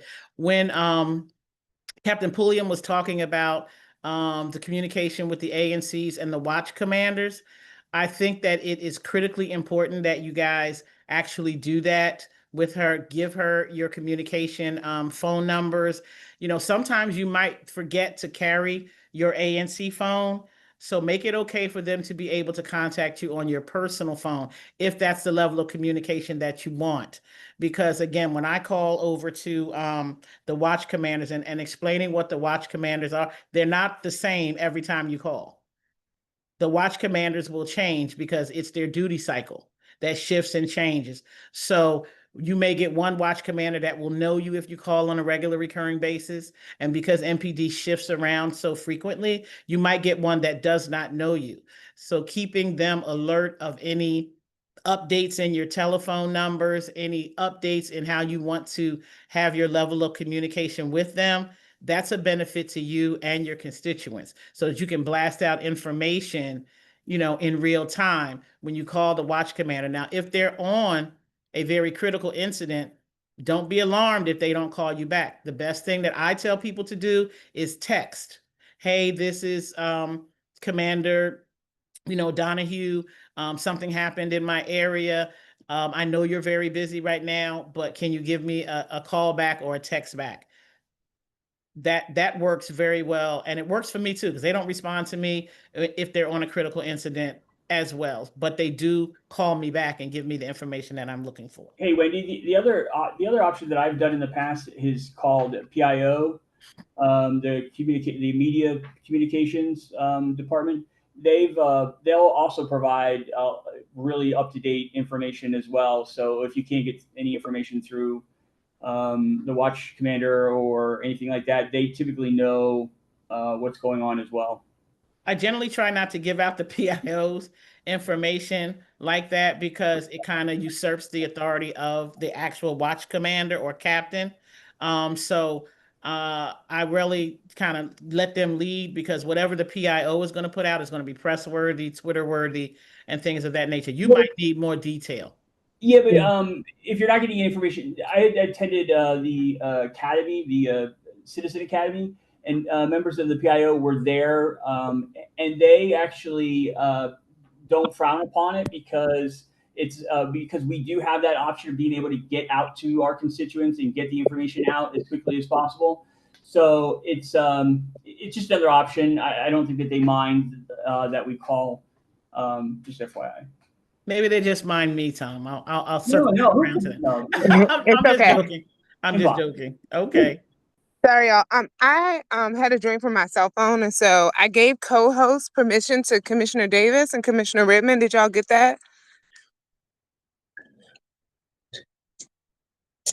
I made you co-host. So just basically, I can't elevate people anymore. So I'll need the two of you all to elevate people if they have any more questions. That's basically what I was trying to say. Okay. Okay. Well, thanks, Wendy. I'll send an email to both commanders to see if we can get some type of communication channel going again. And for those who do want to support ANCAA's request, please reach out. Our newsletter will be live this month. We'll have our first June newsletter coming out. So make sure you subscribe. Our consultant, Akua, she was on last month to tell people how to subscribe. But if you missed that, just reach out to your single member district commissioner and we'll make sure we send you the subscription link. I want to give a chance for each commissioner to give any announcements or updates, or if you have questions for your commissioners, now is the time. So I'm going to go to Donohue and then we'll go in order very briefly. Hold on, Jamila, you can't see it real quick. Miss Ivy had her hand raised before we go there. Oh, Miss Ivy, do you have something new? Yeah. Okay. Can you unmute her so she can talk? Miss Davis. Oh, okay. I have just want to say that I hear all the concerns in the community and I am working to address a lot of your concerns. I wanted to specifically let you know that I've worked with Minnesota Liquors and they have hired off-duty security for the parking lot. So that is the first step of trying to take back the Minnesota business corridor. Also working with Tom Donohue and Boone Elementary School on some items, trying to clean up that corridor. But as we said in the past, that we cannot police out, the police have said they cannot police their way out of it. And we do need a lot more community engagement. And I would welcome anyone to give me a call. I put my number in the chat so we can discuss strategic ways of how we can get out there and take our community back. Because if we try to just wait for the police to clean it up, we're not going to be successful. We have to be the change that we want to see. So feel free to give me a call. Thank you, Commissioner Davis. Miss Ivy, I think I was able to unmute you. Yeah, I didn't want to talk because she started talking. Oh, I'm sorry. Go ahead. They said Davis. I'm sorry. That's okay. Hey, because I had a question for Miss Wendy Glenn. Hi, Miss Glenn. I had spoke to you a couple of times referring to the alleyway situation, and I see that things are coming up in the budget. I understand that our, I guess, alley is considered private, but we're trying to figure out how we can, I mean, because we were having DPW use the alleyway to pick up our trash, and it's craters and it's messed up and it got damaged as well. So I was wondering, how can we go about trying to get funding to get it fixed? Well, let me speak to that, because in the budget, there is, and don't quote me on this, I'm trying to think of it from the top of my head, but I did put that also in one of the presentations in the chat. I think there's $2 million allocated for if I'm not mistaken, it's and I could be wrong, but I'm thinking, but I do believe I'm right, for some funding to do some reconstruction for certain alleys. Certain of our alleys are considered paper alleys, and all that means that somewhere on a drawing between DPW and DDOT there is a designation that this is an alley, but it's considered a paper alley because it's only on paper, and it's technically not an alley that is owned by the district, if that's my understanding. But I wish I had DDOT on the line so that they could let me know if I'm misinterpreting. But I know that there is funding in the budget to do some things as far as alleyway cleaning and things of that nature. I just got to figure out how, where, or if possible, to get that alley designated as ownership by someone. Because even when it says private, who exactly the private owner is, to be quite honest, I have done a deep dive on this. I have absolutely come up with zero to find out who actually owns this alley that is deemed private, but it has no ownership of record that I can see. Okay, thank you, Ms. Glenn. But so does that mean that DC owns the alleyway? Because DPW was coming back there. So if it's considered private, how is it DPW came back there with the large trucks and damaged the alleyway and will not fix it? Well, because there could have been an agreement of easement made that's into perpetuity for 99 years, 27, however long that is. And again, I don't know. Now, DPW will say that through the course of time, and this is what I hear quite often, that just through time and just just no one having the responsibility to upkeep the alley, that, you know, you're going to get potholes through snow, through the salt that's put down. You're going to get potholes that kind of form after inclement weather over time. So I'm not going to say that DPW per se damaged the alleyway. I'm just going to say that because there has not been any concentrated effort of maintenance to the alley, that the alley has just succumbed to it, the natural form of when you don't take care of something. So I hear what everyone is saying. I've put this before DDOT, DPW, and the like. I will revisit it again. But I do believe, if I'm not mistaken, that there is an identification for refurbishment in the budget. Okay, Thank you. Thank you, Ms. Glenn. Is there any way I can get back with you on a later date? Yes. I'm Okay. actually gonna do a deep dive into this because I want to have it resolved prior to going into the June 18th budget hearings. So I'm gonna reach out to them tomorrow and And really Wendy, you know, we have a meeting with DPW and Morris Road residents next on the week. 17th. I said I wanted to do it before the 18th, Jamila. No. I want to Okay. beat you to it. Okay. Thank All you right. so All right. much. Thank you. Thank you. Thank you, Ms. All right. Ivy. Thank you, Wendy. I want to go back to the commissioners. Commissioner, let's just go in order and you can come off mute so I won't call on everyone. But let's go to Donohue, then Foreman, Moore, McKinney, and then Redmond. Any announcements from you all? Let's start with Donohue. Keep it short and sweet. Thank you, Chair. Just a couple of things from me. We have a lot of things going on.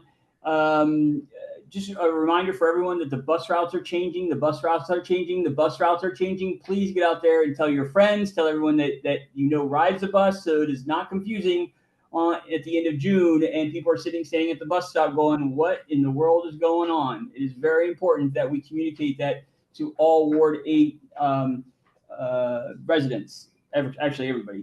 A couple of updates. 19th Street, as you know, I've been working hard at trying to make some real good changes. The 1500 block, which is 1507, 1509, 1511. We've been given word that a demo is going to start very soon. As you know, this has been a building that has plagued this part of our community for quite some time as far as crime and drugs and things. So we currently have an SPO there 24 hours a day. They've made about 8 arrests in removing people from the property.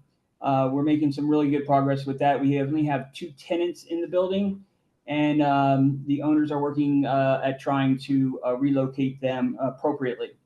I'll also say the neighbor of that 1525 19th Street is under construction. So the 1500 block of 19th Street is making some great progress. So hopefully we'll see that to continue.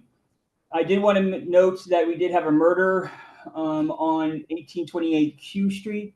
Seems that this was an incident inside the building. The assailant is still unknown as far as I was hoping to get an update. And it looks like it's an isolated incident. 20, there is there's a permit being submitted for 2322 Nicholson Street. It's basically 3 lots. That's gonna the permit is moving forward is for a 5-story plus cellar, 61 units, and that's 2322 Nicholson Street. We have met with the folks over at Boone Elementary. There was a walkthrough with DGS and various other entities about securing the school. As you know, we've had multiple break-ins. We had students literally climb the wall, get into the school. Had 6 or 7 students going through the school on Memorial Day, Monday. And so we elevated this concern, and looks like there's some work getting done on the work orders that had been submitted through the principal. The last update is if you're driving through Alexander Gardens, you'll see that they started sandblasting the outside of the buildings, making the buildings look, getting that all sandblasted and painted. So as you remember, we had a couple months ago, we had to bring the community together along with the owners to really instill some change there. There's new management, and yeah, so lots going on in 8A01. Thank you.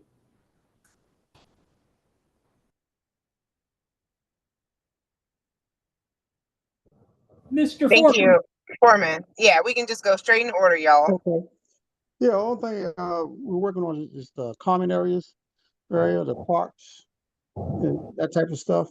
We're still trying to figure out who has responsibility for different parks. It seems to be nobody really knows. So we're going to keep working with that with Miss Glenn and whoever else. That's pretty much it. We got, we have some of the buildings here that's abandoned, and we're trying to get the MPD and also to establish ownership of a couple of buildings here on Minnesota Avenue. That's pretty much it. Thank you. Commissioner Moore? I don't have anything at the moment. Thank you. Thank you so much. Commissioner McKinney?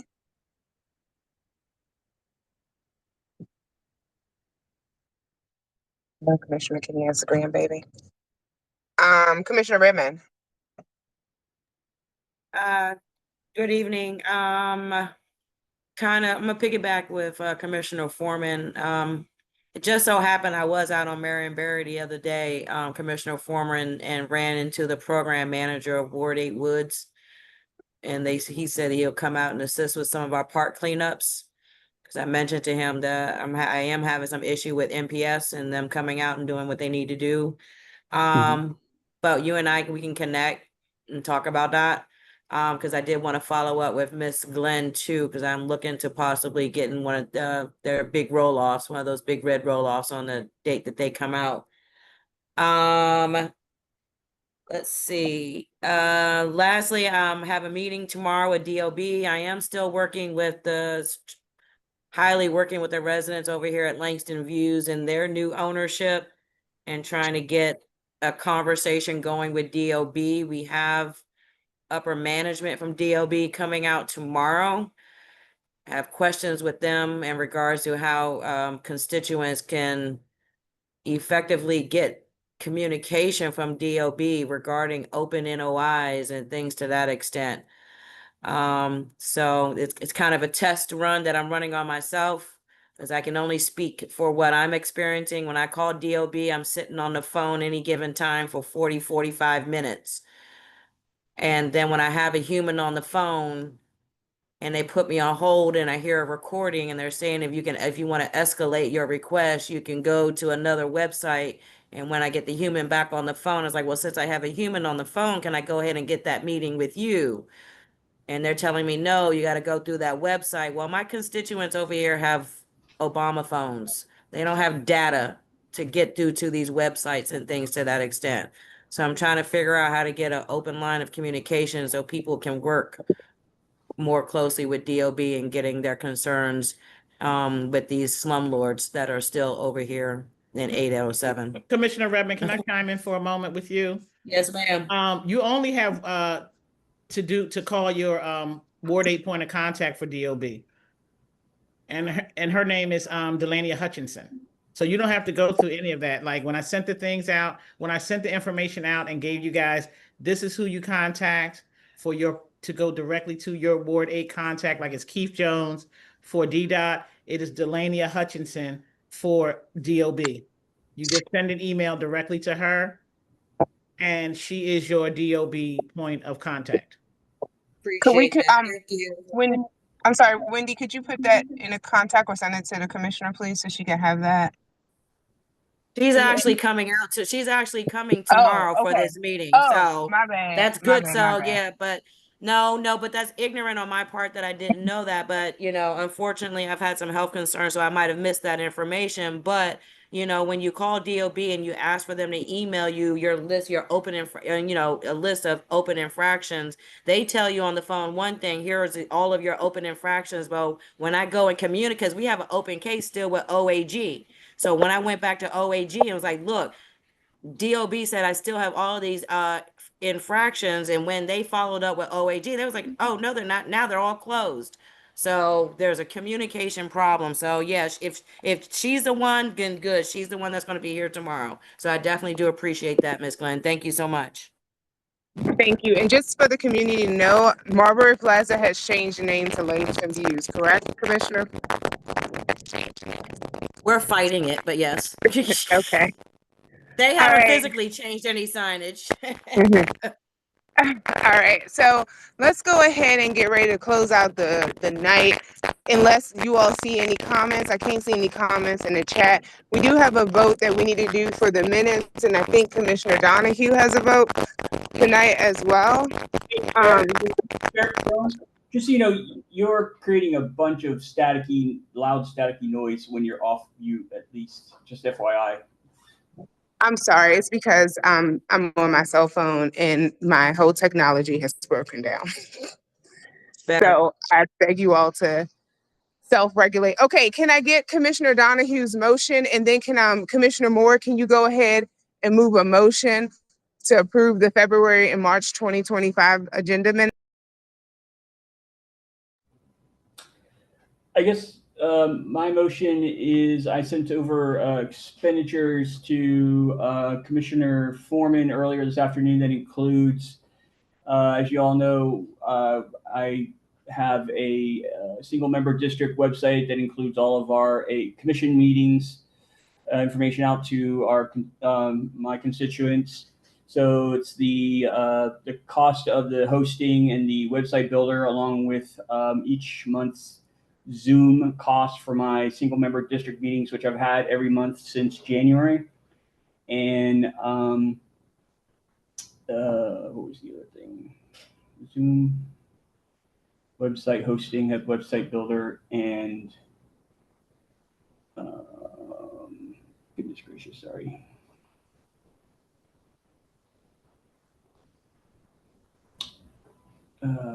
Okay, so Commissioner Donohue, you would need to move a motion to ask for reimbursement in the amount of $256 for your communications cost out of the communications budget, pending compliance with ONC.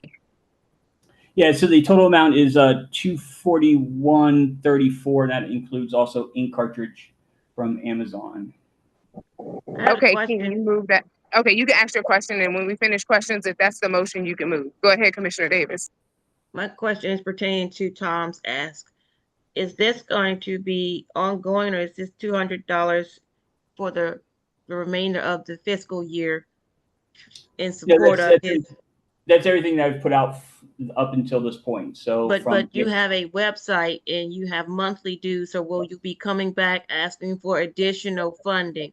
Yes. I would like to discuss this at our meeting at our legal meeting where we can discuss things just between the ANCs, because I'm not comfortable or clear as to what is allowed and what is not allowed. And is this something that's available to all of the commissioners? Because this is the first time that I'm hearing that we're supporting private. Well, Commissioner Davis, so this is, as you know, my site that I've had for my single member district since January. It provides all the information that's been going on. I think it's quite, what I would ask is, again, it won't be approved unless it won't move forward unless it's approved by the OANC as well. But these are expenses that I've already incurred. But you didn't get approval beforehand. That's my concern. And then let me finish my question, please. I would also like to understand if this is duplication of effort, because we will be having a newsletter, and I just want to make sure that we're not duplicating the efforts. And if you're doing it, will you also be hosting information for other commissioners, or is that something that each commissioner will be expensing, asking for money for their own websites? Commissioner, as you know, I have hosted a single member district meeting of an hour and a half at least every single month since I took over in January. I just don't think this is the proper format to discuss it right now, but because all the information is not clear to me, so I'm not going to be voting yes on this without all the information that I need. Would it be okay, Commissioner Donohue, if we bring this back to a vote in July? Are you okay with that? Sure. Okay. All right. Thank you, Commissioner. Commissioner Moore, if you're still on, can you move a motion to approve the February 2025 and March 2025 minutes? Yes, I move a motion to approve the minutes for February 4th and March minutes. Can I get a second? And second it. Any discussion? Okay, all in favor, say aye. Aye. Aye. Aye. Aye. Any abstentions? Any against? Okay, motion passes unanimously. I think I heard 5-6 ayes. And Yes, then if we have nothing else, oh, go ahead. No, I'm good. Oh, and if nothing else, the time is 9 o'clock. I motion that we end tonight's meeting and we will see you all the first Tuesday in All July. right, have a great night ahead. Thank you. Good All night. right, everyone, be blessed. Okay, bye.